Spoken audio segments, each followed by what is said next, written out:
Organic chemistry is the study of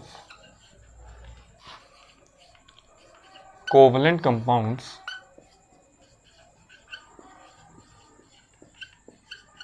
of carbon and hydrogen, या hydrocarbon भी कह देते हैं, कई बुक्स में हाइड्रोकार्बन लिखा होता है, मसले कोई नहीं है बेटा, जो मर्जी यूज कर लो, एंड देयर डेरिवेटिव्स। अच्छा, अब इसका मतलब समझते हैं, आइए प्यारे बच्चों। अच्छा, हमारे पास ना प्यारे बच्चों टोटल एलिमेंट्स होते हैं 118, अभी तक 118 ही हैं, हो सकता है आने वाले टाइम में इससे भी ज़्यादा हो जाए। जब मुझे याद है, जब हम पढ़ा करते थे छोटे होते, तो मेरी शायद 2 या 3 क्लास की किताब में लिखा हुआ था 110 या 112, मुझे अच्छी तरह याद है आज भी। बहरहाल टोटल एलिमेंट्स बेटा जी 118 एलिमेंट्स हैं। अब इन 118 में से आप 2 को सेपरेट कर दो, कार्बन और हाइड्रोजन को, तो इनको मिलाकर प्यारे बच्चों इतनी चीज़ें बन जाती हैं, इतनी चीज़ें बन जाती हैं कि मेरे ख्याल से तो बाकी 116 भी नहीं बना पा रहे। यानी तुम और मैं किसके बने हुए? कार्बन हाइड्रोजन के। ये दरख्त किसके बने हुए? कार्बन हाइड्रोजन के। ये पेंट्स किसके बने हुए? कार्बन हाइड्रोजन के। कपड़े किसके? कार्बन हाइड्रोजन के। दवाइयाँ सारी कार्बन हाइड्रोजन की बनी हुई हैं। पेट्रोल, ओ पेट्रोल इतना महंगा यार, अब तो खैर बहुत ही महंगा हो गया यार वो भी कार्बन हाइड्रोजन का बना हुआ। इसके अलावा डायमंड, वो भी कार्बन का बना हुआ, जो इस दुनिया की सबसे सख्त चीज़ है, डायमंड से ज़्यादा सख्त कुछ भी नहीं है। ये सब चीज़ें प्यारे बच्चों कार्बन की बनी हुई हैं। यानी तुम जब अगल बगल नज़र दौड़ा कर देखोगे तो तुम्हें हर जगह पे कार्बन के ही जलवे नजर आएंगे। क्या ख्याल है? नहीं सर, जलवा तो सलमान खान का है बदतमीज। तो प्यारे बच्चों तुम्हें हर जगह पे कार्बन हाइड्रोजन के ही जलवे नजर आएंगे। क्लियर है? अच्छा, अब सवाल ये है कि इन कार्बन हाइड्रोजन को अलग से स्टडी किया जाए, क्योंकि इनके रिएक्शन भी बहुत कॉम्प्लेक्स होते हैं। देखिए, ऑर्गेनिक केमिस्ट्री काफ़ी मुश्किल है। देखो, ऑर्गेनिक केमिस्ट्री में खास बात ये है, ये डिपेंड करेगा कि तुमने इसकी कितनी प्रैक्टिस की है। अगर तो तुमने इसकी बहुत ज़्यादा प्रैक्टिस की तो फिर बड़ा अच्छे से समझ आएगा।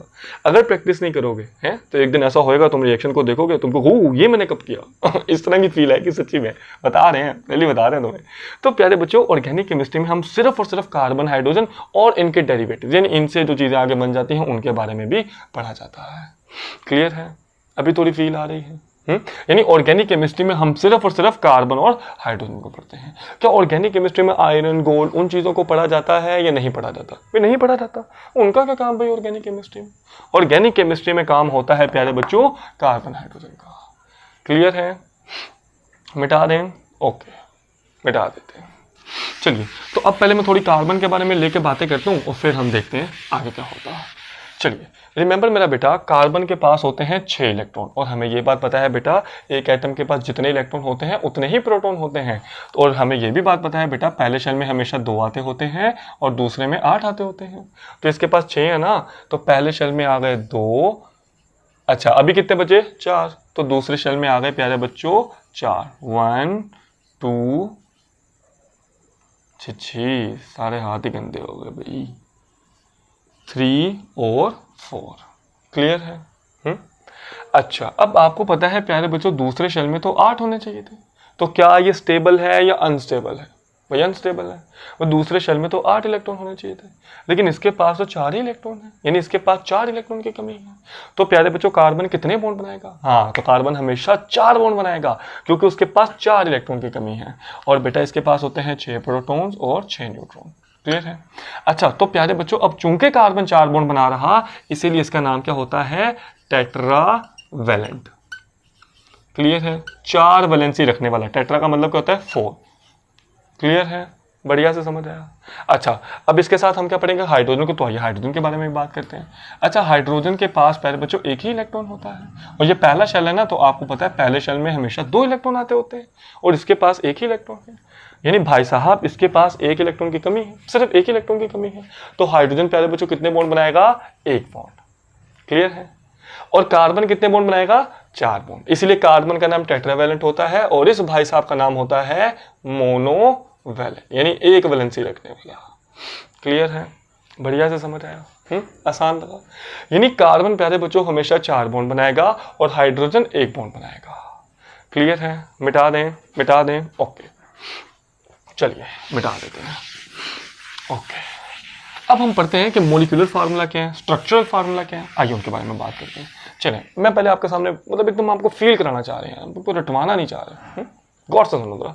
प्यारे बच्चों, तुम एक काम करो, तुम ले लो 3 कार्बन, 1 2 3। अच्छा, अब तुम एक काम करो, इन दोनों का आपस में एक बॉन्ड बना दो और इन दोनों का भी आपस में एक बॉन्ड बना दो, और हैशटैग नोट, प्यारे बच्चों नोट में लिख लो, नोट में carbon can never form ionic bond. देखो आयनिक बॉन्ड याद है ना भाई, जिसमें एक इलेक्ट्रॉन हमेशा हमेशा के लिए दे दिया जाता था, है ना, 1 इलेक्ट्रॉन 2 इलेक्ट्रॉन 3 इलेक्ट्रॉन। लेकिन प्यारे बच्चों कभी भी कोई एटम 4 इलेक्ट्रॉन ही देता, नॉर्मल कंडीशन में नहीं, टेम्परेचर बढ़ा दोगे तब तो दे सकते हैं ना, लेकिन नॉर्मल कंडीशन में कभी भी कोई एटम 4 इलेक्ट्रॉन बाहर नहीं निकाल सकता। एक ही इलेक्ट्रॉन निकालने में जान निकल जाती है, दूसरा निकालोगे उससे भी ज्यादा ताकत लगेगी, तीसरा निकालोगे तो उससे भी ज्यादा ताकत लगेगी, है। ये बिल्कुल ऐसे ही है, फर्ज कर लो कि प्यारे बच्चों तुम समोसे लेके निकले, तुम समोसा कैंटीन से लेके निकले, 5 समोसे थे तुम्हारे पास। अब तो रास्ते में तुम्हारा दोस्त मिला, कोई भी दोस्त है? उसने बोला यार 1 समोसा हमको भी दे दो, इतनी कंजूसी क्यों कर रहे हो? तब तुम 1 समोसा उसको दे दिया। अब आगे गए, तुम्हारा एक और दोस्त मिला शैतान तुम्हारी तरह का, वो भी मस्ती करता है क्लास में जैसे तुम करते हो। उसने बोला यार मुझको भी 1 समोसा दे दो, तुमने बोला ठीक है ले लो। अब जब तुम आगे गए, अब एक और दोस्त मिल गया, उसने बोला यार मुझको भी 1 समोसा दे दो। अब तुम्हारे पास सिर्फ 3 रह चुके हैं।